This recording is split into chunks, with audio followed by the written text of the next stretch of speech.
এখন সকাল বাজে 6টা। দেখো কি পরিমাণে বৃষ্টি হচ্ছে। ভাবলাম এত সকালবেলা আর ভিজবো না, একটু পরেই কাজ করব। আবার গিয়ে শুয়ে পড়লাম। তা কি করা যাবে, যাই হোক 8টার সময় উঠে সব কাজ করতে লাগলাম।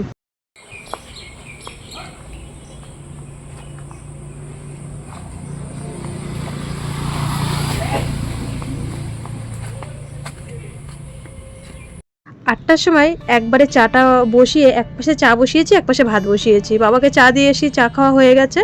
আর এখন বাজে 9টা।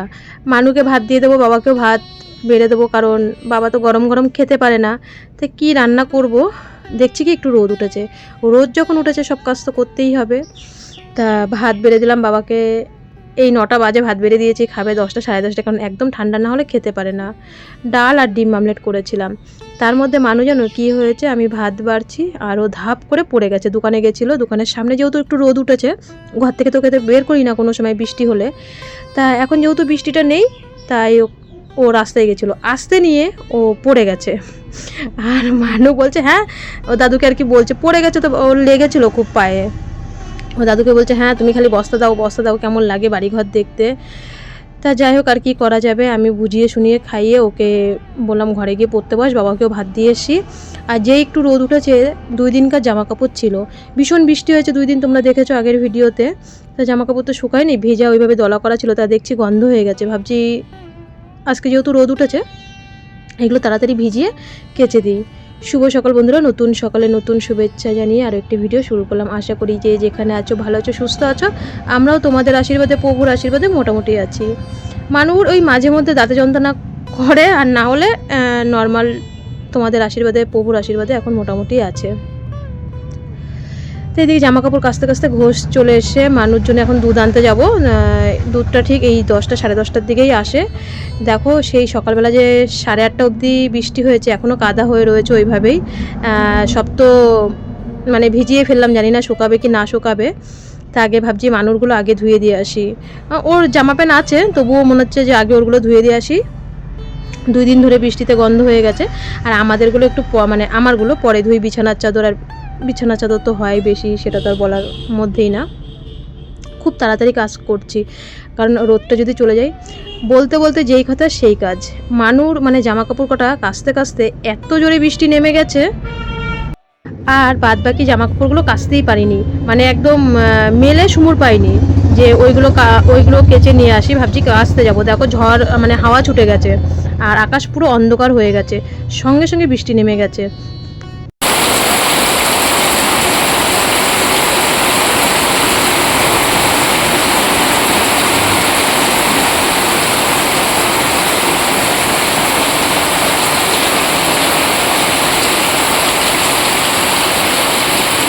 এইদিকে তপু এসে পড়াতে, তপু ঘরে পড়াচ্ছে আর আমি এখানে বসে রয়েছি। ভাবছি কি যে একটু বৃষ্টিটা কমুক, তারপরে কাজ করব, কারণ আমি বৃষ্টিতে ভিজে ভিজে বেশি একটা কাজ করি না, মাথা যন্ত্রণা তো করেই, আর বরং শরীর খারাপ করবে। তো যাই হোক মানুরগুলো কাঁচা হয়ে গেছে আগেই দেখলে, বৃষ্টি আসার আগে। এবার একটু ঝিরঝির করে বৃষ্টি পড়ছে, ক্যামেরাটায় কী করলাম, একটা প্লাস্টিক ভালো করে মুড়ে নিলাম যাতে ফোনটা না ভেজে, কারণ ফোন ভিজতে ভিডিও করব কি করে। তা মানুকে এদিকে তপু পড়াচ্ছে।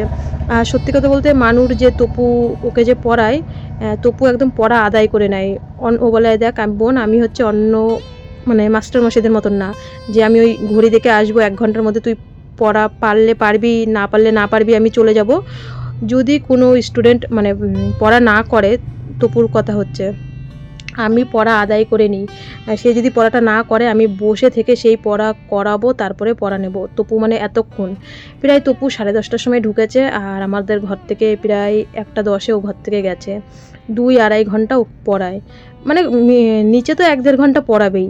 তারপরে যদি কোনো স্টুডেন্টের ও আর কীরকম বলে যে ওই আসবো ঘুরি দেখে আর টাইম মতন 1 ঘন্টার মধ্যে চলে যাব, অন্য মাস্টাররা যেরকম করে, তপু কিন্তু সেরকম পড়ায় না। সত্যি খুব সুন্দর পড়ায়, কারণ যখন বিনিতাকে পড়াতো আমাদের বাড়ির থেকে শোনা যেত, আবার এখন মানুকে পড়ায় বিনিতাদের বাড়ির থেকে। বিনিতার মা বলে যে তপু আসলে শোনা যায় যে কেমন পড়াচ্ছে, একদম পড়া শোনা যায়, খুব সুন্দর পড়ায় তপু। তো ঘরে পড়াতে পড়াতে ভাবছি একটা ঘর তো, ঘরে ঢুকতেও পারবো না, অসুবিধা হয়। তা বাসন মেজে জামা কাপড় কেচে ভাবছি একবারে স্নান করে নিই। তা স্নান করে আমি স্নান করতে করতে দেখি তপু চলে গেছে।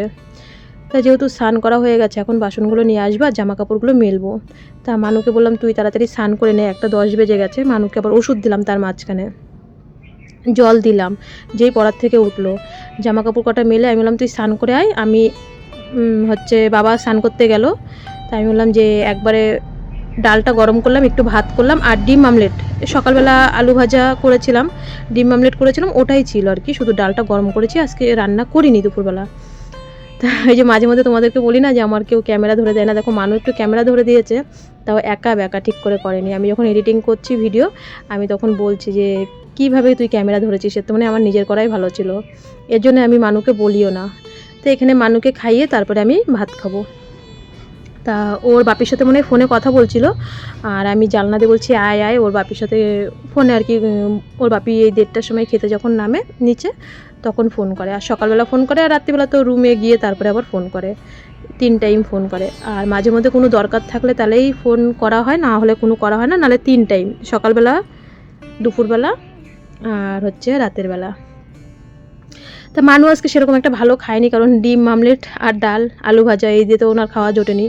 তা এখন বিকালবেলা, আকাশটা তো মেঘলা মেঘলা অন্ধকার, আমরা রাস্তায়, আমি রানার মা সবাই দাঁড়িয়ে কথা বলছিলাম। তাই আমি ভাবছি না, মেয়েটা তো আমার খায়নি দুপুরবেলা ঠিক মতন, বিকালবেলা ওকে কিছু দিয়ে দিই, সন্ধ্যেবেলা পরে আবার অন্য কিছু দেবো। তো দুধটা তাড়াতাড়ি গরম করলাম, দুধটা তো জাল দিয়েই রাখি সকালবেলা, আর গরম করে ওকে খাবারটা দিয়ে দিই, কারণ মেয়েটা সেই আমার কখন একগাল ভাত খেয়েছিল 1:30টার সময়, আর কিচ্ছু খায়নি, শুধু একটা লেবু খেয়েছিল তার মাঝখানে, সেটা আর ভিডিও করা হয়নি। আজকে 2টো লেবু দিইনি, একটা লেবুই দিয়েছিলাম, আজকে আর রস করিনি, ও নিজে নিজে খেয়েছে। তো এদিকে আমরা রাস্তায় দাঁড়িয়ে গল্প করছিলাম, তা দিদি উঠে চলে গেল রানার মা, আমিও বাড়ির দিকে চলে আসলাম, সন্ধেবাতি দিতে হবে। তারপরে আবার দুষ্টু এসেছিলো আমার ভাসুরের মেয়ে, ওদের সাথে একটু গল্প টল্প করে আমি ঘরে এসে সন্ধেবাতি দিচ্ছি। তখন আমাদের আর কি যে কুরিয়ার যে জিনিসপত্র দেয়, জানেই রূপা দাসের বাড়ি আমাদের ওই ক্লাবে দাঁড়ায় আর কি, বা দোকানের সামনেও দাঁড়ায়। দেখো এইটা একটা মুর্শিদাবাদের বোন পাঠিয়েছে, এখনও বোন চাকরি পায়নি, আশীর্বাদ করি যেন খুব তাড়াতাড়ি চাকরি পায়, চাকরি পেয়ে আমাদের কিছু গরিব বাচ্চা, কিছু অনাথ বাচ্চার পাশে যেন বোন দাঁড়াতে পারে। চলো দেখি গিফটটা, মানু তো ভীষণ খুশি, কি পাঠিয়েছে দেখি। বোন এখনও চাকরি পায়নি, তার লক্ষ্মীর ভাণ্ডারটা পায়, যতটুক পেরেছে সে দিয়েছে, তোমাদেরকে মানু বলছে 1 2 3, চলো দেখি এর মধ্যে কি আছে। যদিও বোন আমাকে অনেক আগেই বলেছে কি পাঠিয়েছে। তা দেখো খাতা পাঠিয়েছে 1 বান্ডিল, আর কলম পাঠিয়েছে, মানে মোটা যে দিস্তা খাতাগুলো ওইগুলো পাঠিয়েছে। তা মানুর অনেক দিন চলে যাবে। আজকে বোন তো বললাম না চাকরি পায়নি, পড়াশোনা করেছে, আর বুঝতেই পারছো চাকরির কি পরিস্থিতি, সবাই বুঝতেই পারছো যারা শিক্ষিত আছো। তা বলছে দিদি জানি না কবে চাকরিটা পাবো, চাকরি পেলে অবশ্যই বোন আরও বাচ্চাদের জন্য নিশ্চয়ই চেষ্টা করবে, কারণ যে চাকরি না পাওয়াতেই গরিব বাচ্চাদের জন্য করে। মানুষকে সবসময় সেটাই বলি যে আজকে তোমাকে পড়াশোনার জন্য কি কাকিমা বই দেয়, রুমাদি স্কুলের মাস্টার বলছি, প্রাইভেটের মাস্টারের মায়না দেয়, সোমাদি তোমরা জানো স্কুল ড্রেস ব্যাগ দিয়েছে হায়দ্রাবাদের থেকে সোমাদি, তারপরে রুমাদি প্রত্যেক মাসে একটা মাস্টারের মায়না মোটামুটি পাঠায় দিদি, তারপরে কিয়া কাকিমা যত খাতা লাগে দেয়, আজকে মুর্শিদাবাদের থেকে এই বোনটা খাতা পাঠিয়েছে। মানুষ তো ভীষণ খুশি, দেখো পড়াশোনার জিনিস দিলে অবশ্যই সেটা নেব, আমার মানুষের জন্য কেউ পড়াশোনার জিনিস দিলে। হয়তো আজকেই দেখবে একজন কি 2জন কমেন্ট করবে, যেমন বাণী দি। শুভ সন্ধ্যা সবাইকে, এই সারাদিন পরে তোমাদের সাথে একটু কথা বলছি, মানে সকাল থেকে একটুখানিকেও কথা বলিনি, শুধু ভয়েস দিয়েই গেছি ভিডিওর মধ্যে। তা সন্ধেবাতি দিলাম, তারপরে মানু ওর বাপির সাথে মানে ফোনে কথা বললো, বাবাকে চা দিয়ে আসলাম, আমি একটু চা খেলাম, মানু পড়তে বসেছে। তা পড়তে পড়তে ওর বাপি আবার ফোন করলো, ফোনে কথা বললো। তা মানুকে যে খাতার পেন পাঠিয়েছে মুর্শিদাবাদের থেকে একটা বোন এখনও চাকরি পায়নি, বোনের এখন ইউটিউব করে না, যাই হোক ওই এমনি আর কি ভিডিও ছাড়তে আগে গল্প কি একটা জানি চ্যানেলের নাম। তা বোন দেখবো কমেন্ট করে সবসময়। বোন সেদিনকে ফোন করেছিল, আমি যখন টিকিট কাটতে যাই ভেলোরে যাওয়ার জন্য, সেদিনকে টিকিট কাটতে গেছিলাম, তা বোন ফোন করেছিল। অবশ্যই মুর্শিদাবাদে বাড়ি, অবশ্যই তোমরা জানো অরিজিৎ সিং স্যার যে মানুকে বিএমটিতে হেল্প করেছে, সেই ডাইরেক্ট তো সবাই তো হসপিটালে ডাইরেক্ট টাকা দিয়েছে, তা হসপিটালের বিল তো দিয়ে আসতে হবে, ওনার অ্যাসিস্ট্যান্ট বলেছে। তা মানুর 1 বছর পূর্ণ হয়ে গেলে ভ্যাকসিন ট্যাকসিন কমপ্লিট হবে, তারপরে এখনও মনে করো 6 মাস লাগবে, 6-7 মাস লাগবে।